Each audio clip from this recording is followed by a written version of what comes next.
Scurvy. From Wikipedia, the free encyclopedia. Scurvy is a disease resulting from a lack of vitamin C, ascorbic acid.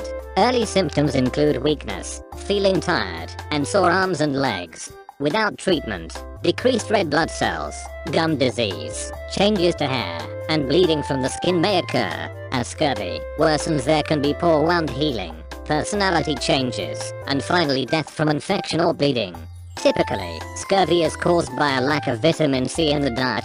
It takes at least a month of little to no vitamin C before symptoms occur. In modern times, it occurs most commonly in people with mental disorders, unusual eating habits, alcoholism, and old people who live alone. Other risk factors include intestinal malabsorption and dialysis. Humans and certain other animals require vitamin C in their diets to make the building blocks for collagen. 2. Diagnosis typically is based on physical signs, X-rays, and improvement after treatment. Treatment is with vitamin C supplements taken by mouth. Improvement often begins in a few days with complete recovery in a few weeks. Sources of vitamin C in the diet include citrus fruit and a number of vegetables such as tomatoes and potatoes. Cooking often decreases vitamin C in foods.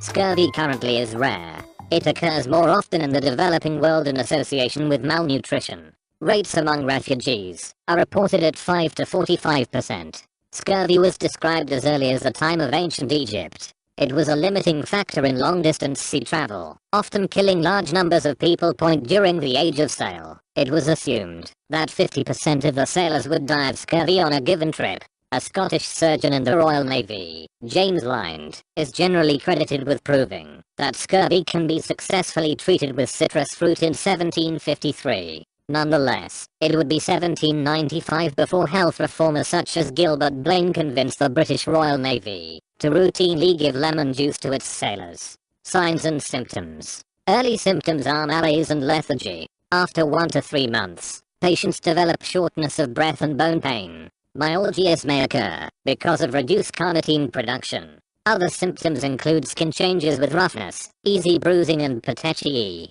gum disease, loosening of teeth, poor wound healing, and emotional changes, which may appear before any physical changes. Dry mouth and dry eyes similar to Sjogren's syndrome may occur. In the late stages, jaundice, generalized edema, oliguria, neuropathy, fever, convulsions, and eventual death are frequently seen. Cause scurvy, including subclinical scurvy, is caused by a deficiency of dietary vitamin C, since humans are unable to metabolically make this chemical. Provided a diet contains sufficient vitamin C, the lack of working yellow enzyme has no significance, and in modern Western societies, scurvy is rarely present in adults, although infants and elderly people are affected. 9. Virtually all commercially available baby formulas contain added vitamin C, preventing infantile scurvy. Human breast milk contains sufficient vitamin C if a mother has an adequate intake. Commercial milk is pasteurized, a heating process that destroys the natural vitamin C content of the milk. Scurvy is one of the accompanying diseases of malnutrition. Other such micronutrient deficiencies are beriberi or pellagra, and thus is still widespread in areas of the world depending on external food aid. Although rare, there are also documented cases of scurvy due to poor dietary choices by people living in industrialized nations. Pathogenesis. X-ray of the knee joint. Arrow indicates scurvy line. Vitamins are essential to the production and use of enzymes that are involved in ongoing processes throughout the human body. Ascorbic acid is needed for a variety of biosynthetic pathways by accelerating hydroxylation and amidation reactions. In the synthesis of collagen, ascorbic acid is required as a cofactor for prolyl hydroxylase and lysyl hydroxylase. These two enzymes are responsible for the hydroxylation of the proline and lysine amino acids in collagen. Hydroxyproline and hydroxylazine are important for stabilizing collagen by cross-linking the propeptides in collagen. Collagen is a primary structural protein in the human body, necessary for healthy blood vessels, muscle, skin, bone, cartilage, and other connective tissues. Defective connective tissue leads to fragile capillaries, resulting in abnormal bleeding, bruising, and internal hemorrhaging. Collagen is an important part of bone, so bone formation is also affected. Teeth loosen, bones break more easily, and once healed breaks may recur. Defective collagen fibrillogenesis impairs wound healing. Untreated scurvy is invariably fatal. Diagnosis. Diagnosis typically is based on physical signs, X-rays, and improvement after treatment. Prevention foods and their vitamin C content per 100 grams. Item: vitamin C contents: parsley 133.00, cabbage 36.60, spinach 28.00. Scurvy can be prevented by a diet that includes vitamin C-rich foods such as bell peppers, sweet peppers, black currants, broccoli, chili peppers, guava, kiwi fruit, and parsley. Other sources rich in vitamin C are fruits such as lemons, limes, oranges, papaya, and strawberries. It is also found in vegetables, such as Brussels sprouts, cabbage, potatoes, and spinach. Some fruits and vegetables not high in vitamin C may be pickled in lemon juice, which is high in vitamin C though redundant in the presence of a balanced diet. Various nutritional supplements are available that provide ascorbic acid well in excess of that required to prevent scurvy. Some animal products, including liver, muktak, whale skin, oysters, and parts of the central nervous system, including the adrenal medulla, brain, and spinal cord, contain large amounts of vitamin C, and can even be used to treat scurvy. Fresh meat from animals which make their own vitamin C, which most animals do, contains enough vitamin C to prevent scurvy, and even partly treat it. In some cases, notably French soldiers eating fresh horse meat, it was discovered that meat alone, even partly cooked meat, could alleviate scurvy. Conversely, in other cases, a meat-only diet could cause scurvy. Scott's 1902 Antarctic expedition used lightly fried seal meat and liver, whereby complete recovery from incipient scurvy was reported to have taken less than 2 weeks. History: Hippocrates documented scurvy as a disease, and Egyptians have recorded its symptoms as early as 1550 BCE. The knowledge that consuming foods containing vitamin C is a cure for scurvy has been repeatedly rediscovered and forgotten into the early 20th century. Early modern era. In the 13th century, the Crusaders frequently suffered from scurvy. In the 1497 expedition of Vasco da Gama, the curative effects of citrus fruit were already known and confirmed by Pedro Alves Cabral and his crew in 1507. The Portuguese planted fruit trees and vegetables in St. Helena, a stopping point for homebound voyages from Asia, and left their sick, suffering from scurvy and other ailments, to be taken home, if they recovered, by the next ship. In 1500, one of the pilots of Cabral's fleet bound for India noted that in Malindi, its king offered the expedition fresh supplies such as lambs, chickens, and ducks, along with lemons and oranges, due to which some of our ill were cured of scurvy. Unfortunately, these travel accounts did not stop further maritime tragedies caused by scurvy, first because of the lack of communication between travelers and those responsible for their health, and because fruits and vegetables could not be kept for long on ships. In 1536, the French explorer Jacques Cartier, exploring the Street Lawrence River, used the local natives' knowledge to save his men, who were dying of scurvy. He boiled the needles of the arbor vitae tree, eastern white cedar, to make a tea that was later shown to contain 50 milligrams of vitamin C per 100 grams. Such treatments were not available aboard ship, where the disease was most common. In February 1601, Captain James Lancaster, while sailing to Sumatra, landed on the northern coast to specifically obtain lemons and oranges for his crew. To stop scurvy, Captain Lancaster conducted an experiment using 4 ships under his command. One ship's crew received routine doses of lemon juice, while the other 3 ships did not receive any such treatment. As a result, members of the non-treated ships started to contract scurvy, with many dying as a result. During the Age of Exploration, between 1500 and 1800, it has been estimated that scurvy killed at least 2 million sailors.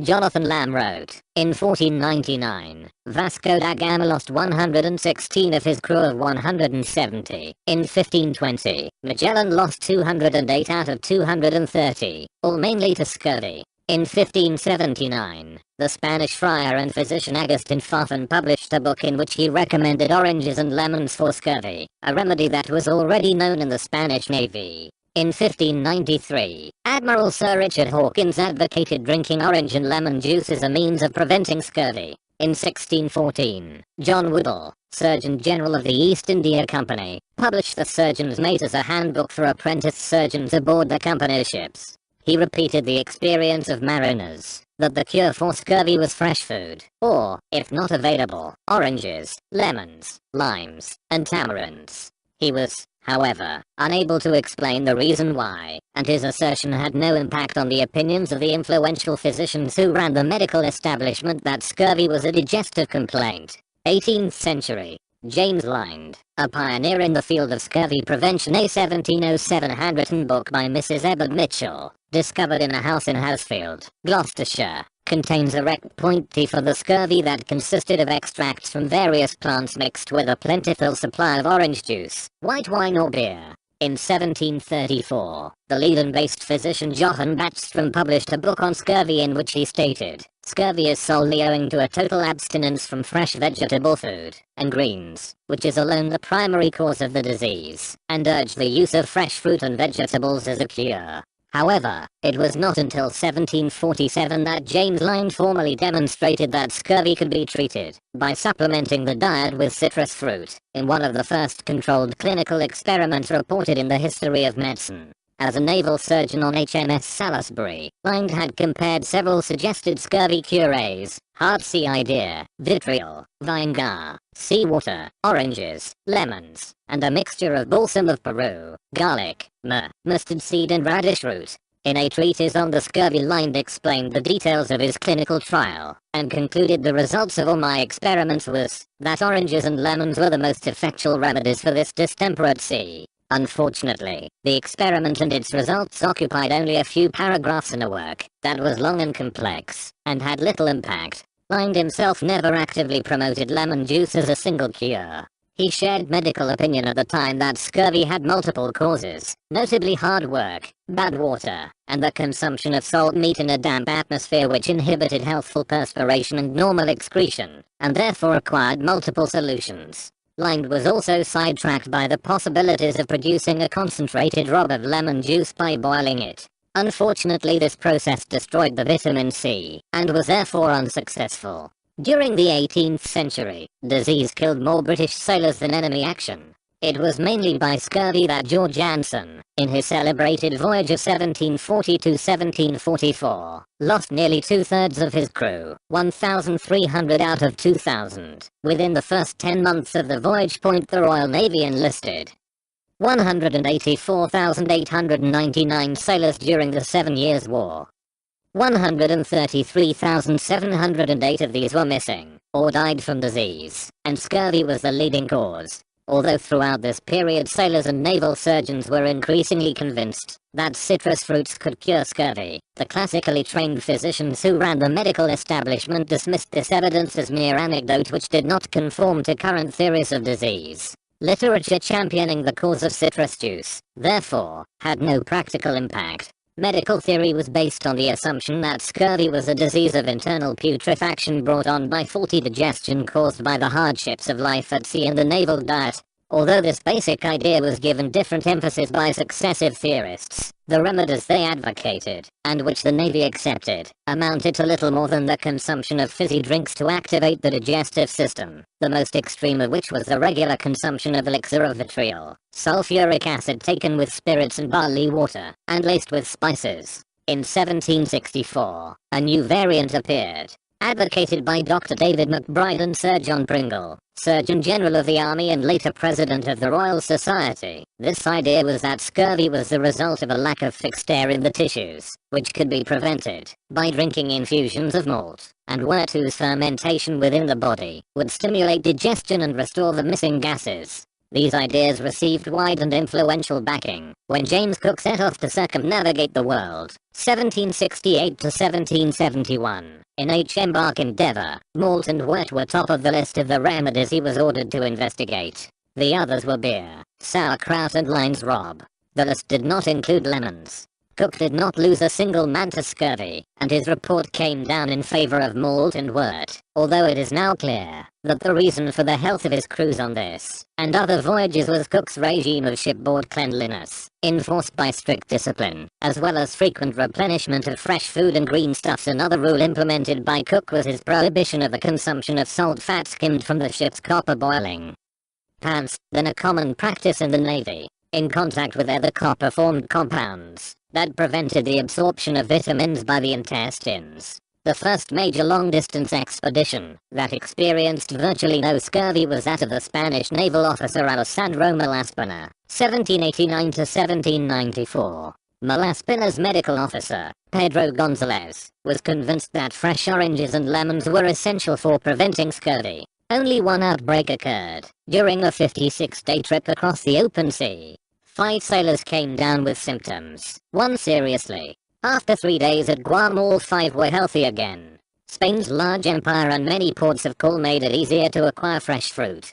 Although towards the end of the century McBride's theories were being challenged, the medical establishment in Britain remained wedded to the notion that scurvy was a disease of internal putrefaction, and the Sick and Hurt Board, run by administrators, felt obliged to follow its advice. Within the Royal Navy, however, opinion, strengthened by first-hand experience of the use of lemon juice at the Siege of Gibraltar, and during Admiral Rodney's expedition to the Caribbean, had become increasingly convinced of its efficacy. This was reinforced by the writings of experts like Gilbert Blaine and Thomas Trotter, and by the reports of up-and-coming naval commanders. With the coming of war in 1793, the need to eliminate scurvy acquired a new urgency. But the first initiative came, not from the medical establishment, but from the admirals. Ordered to lead an expedition against Mauritius, Rear Admiral Gardner was uninterested in the wort, malt and elixir of vitriol which were still being issued to ships of the Royal Navy, and demanded that he be supplied with lemons, to counteract scurvy on the voyage.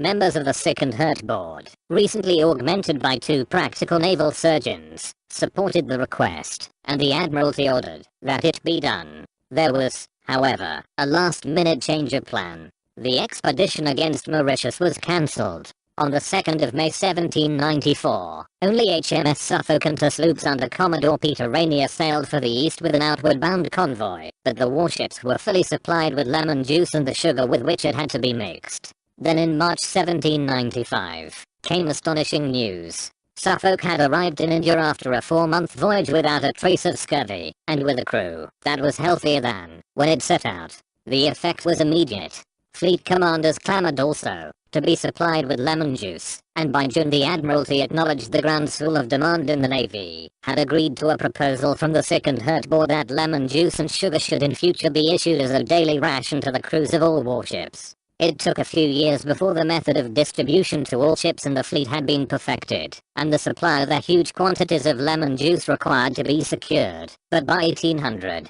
the system was in place and functioning. This led to a remarkable health improvement among the sailors and consequently played a critical role in gaining the advantage in naval battles against enemies, who had yet to introduce the measures. 19th century. Page from the Journal of Henry Walsh Mahon showing the effects of scurvy. From his time aboard HM convict ship Barossa, 1841/2, the surgeon-in-chief of Napoleon's army at the Siege of Alexandria, 1801, Baron Dominique Jane Larrey, wrote in his memoirs that the consumption of horse meat helped the French to curb an epidemic of scurvy. The meat was cooked, but was freshly obtained from young horses bought from Arabs, and was nevertheless effective. This helped to start the 19th century tradition of horse meat consumption in France. Lachlan Rose patented a method used to preserve citrus juice without alcohol in 1867, creating a concentrated drink known as Rose's lime juice. The Merchant Shipping Act of 1867 required all ships of the Royal Navy and Merchant Navy to provide a daily lime ration to sailors to prevent scurvy.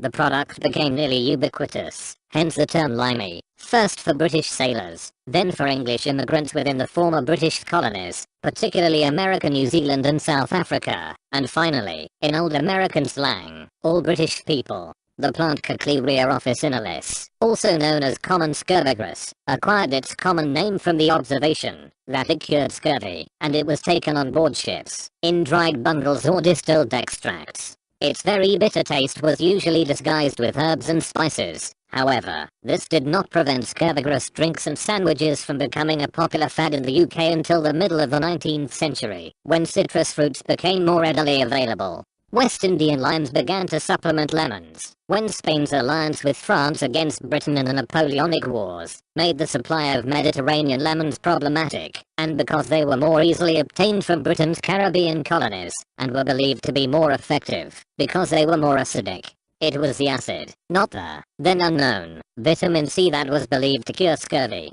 In fact, the West Indian limes were significantly lower in vitamin C than the previous lemons, and further were not served fresh, but rather as lime juice, which had been exposed to light and air, and piped through copper tubing, all of which significantly reduced the vitamin C. Indeed, a 1918 animal experiment using representative samples of the Navy and Merchant Marine's lime juice showed that it had virtually no antiscorbutic power at all. The belief that scurvy was fundamentally a nutritional deficiency, best treated by consumption of fresh food, particularly fresh citrus or fresh meat, was not universal in the 19th and early 20th centuries, and thus sailors and explorers continued to suffer from scurvy into the 20th century.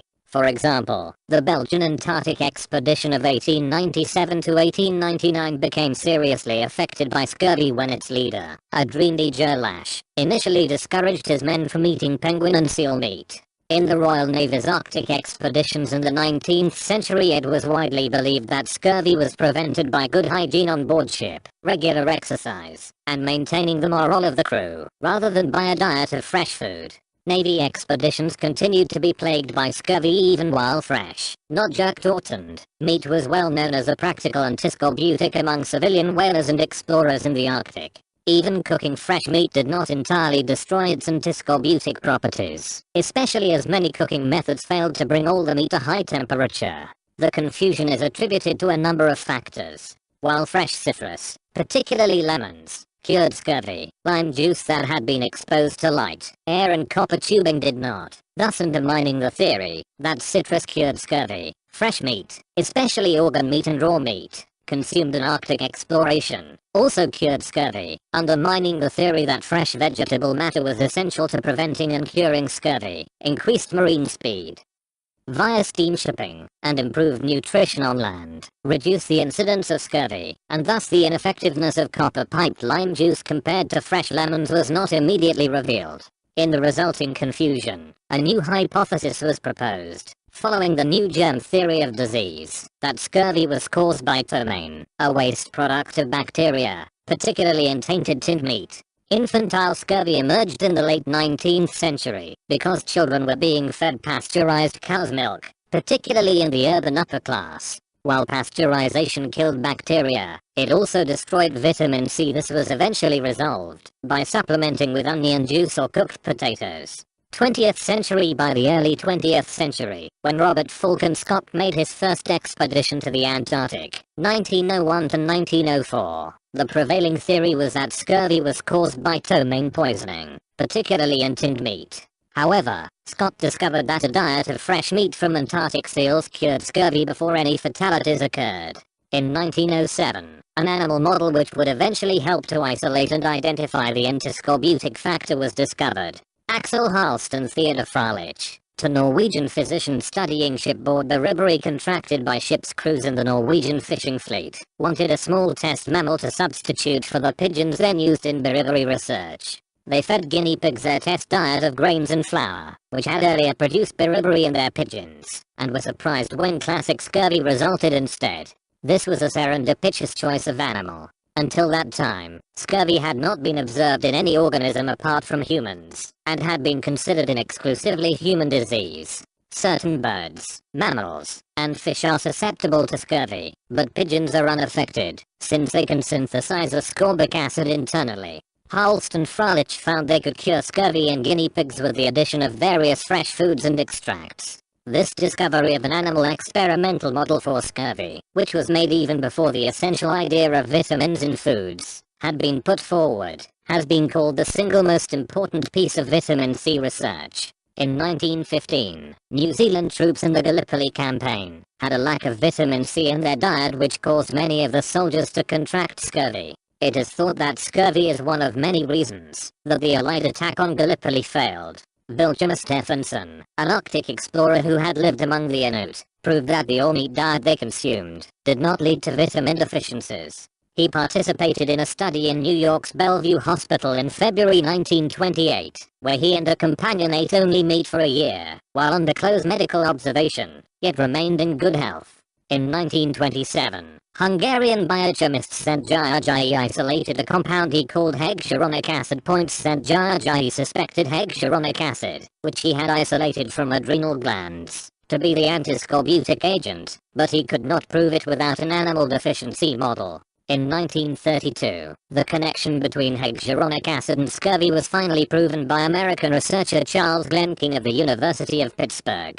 King's laboratory was given some hexuronic acid by St. Giorgi and soon established that it was the sought-after antiscorbutic agent. Because of this, hexuronic acid was subsequently renamed ascorbic acid. 21st century rates of scurvy in most of the world are low. Those most commonly affected are malnourished people in the developing world and the homeless. There have been outbreaks of the condition in refugee camps. Case reports in the developing world of those with poorly healing wounds have occurred. Human trials. Notable human dietary studies of experimentally induced scurvy have been conducted on conscientious objectors during World War II in Britain, and on our state prison of volunteers in the late 1960s. These studies both found that all obvious symptoms of scurvy previously induced by an experimental scorbutic diet with extremely low vitamin C content could be completely reversed by additional vitamin C supplementation of only 10 mg per day. In these experiments, no clinical difference was noted between men given 70 mg vitamin C per day, which produced blood levels of vitamin C of about 0.55 mg/dl, about 13 of tissue saturation levels, and those given 10 mg per day, which produced lower blood levels. Men in the prison study developed the first signs of scurvy about 4 weeks after starting the vitamin C-free diet, whereas in the British study, 6 to 8 months were required, possibly because the subjects were preloaded with a 70 mg/day supplement for 6 weeks before the scorbutic diet was fed. Men in both studies, on a diet devoid or nearly devoid of vitamin C, had blood levels of vitamin C too low to be accurately measured when they developed signs of scurvy, and in the our study, at this time were estimated, by labeled vitamin C dilution, to have a body pool of less than 300 mg, with daily turnover of only 2.5 mg/day. Evolution. The vast majority of animals and plants are able to synthesize vitamin C through a sequence of enzyme-driven steps, which convert monosaccharides to vitamin C. However, some mammals have lost the ability to synthesize vitamin C, notably simians and tarsiers. These make up one of 2 major primate suborders. The Plorhini in this group includes humans. The Strepsirrhini, non-tarsier prosimians, can make their own vitamin C, and these include lemurs, lorises, potus, and galagus. Ascorbic acid is also not synthesized by at least 2 species of caviidae, the capybara and the guinea pig. There are known species of birds and fish that do not synthesize their own vitamin C. All species that do not synthesize ascorbate require it in the diet. Deficiency causes scurvy in humans, and somewhat similar symptoms in other animals. Animals that can contract scurvy all lack the L-guanylactone oxidase, GILO, enzyme, which is required in the last step of vitamin C synthesis. The genomes of these species contain GILO as pseudogenes, which serve as insight into the evolutionary past of the species. Name in babies. Scurvy is sometimes referred to as Barlow's disease, named after Thomas Barlow, a British physician who described it in 1883. However, Barlow's disease or Barlow's syndrome may also refer to mitral valve prolapse, first described by John Brereton Barlow in 1966.